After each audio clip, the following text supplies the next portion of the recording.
ഉള്ള വേലികളിൽ മാത്രം, അതായത് അതിര് തിരിക്കുന്നിടത്ത് മാത്രം വെക്കുന്നൊരു ചെടിയായിട്ടാണ് നമ്മുടെ നാട്ടിലേക്ക് ഇതുള്ളത്, പൈനാപ്പിൾ. ഇത് സാധാരണ വിപണനത്തിന് വേണ്ടിയിട്ടല്ല, അല്ലാതെ നമുക്കുടെ ആവശ്യത്തിന് വേണ്ടിയിട്ട് നല്ല വിഷമടിക്കാത്ത പൈനാപ്പിളുകൾ കഴിക്കാം എന്നുള്ളൊരു ഉദ്ദേശത്തോടെ മാത്രം നട്ടുവെക്കുന്നതാണ്.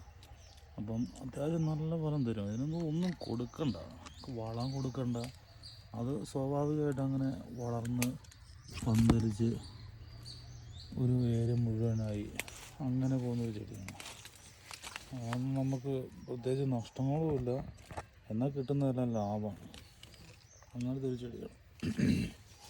ഇത് വീടിൻ്റെ എല്ലാ വേലി പതുക്കിലൂടെയും വെക്കാം. ഇവിടെയൊക്കെ അത് അതിര് തിരിക്കുന്ന സാധനമായിട്ടാണ് വെക്കുന്നത്. പക്ഷെ അതിലൂടെ നല്ല വിളവുണ്ട്, നമുക്ക് നഷ്ടമെന്ന് പറയാനില്ല.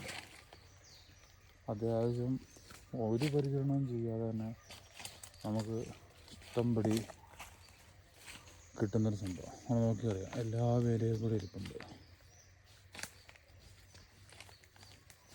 ആകെയുള്ള പ്രശ്നം എന്ന് പറയുന്നത് കുരങ്ങ്, പന്നി ഇതൊക്കെ ഒന്ന് നശിപ്പിക്കും. അപ്പോൾ അതിന് വരുന്നതനുസരിച്ച് നമ്മൾ വലയം കിട്ടും.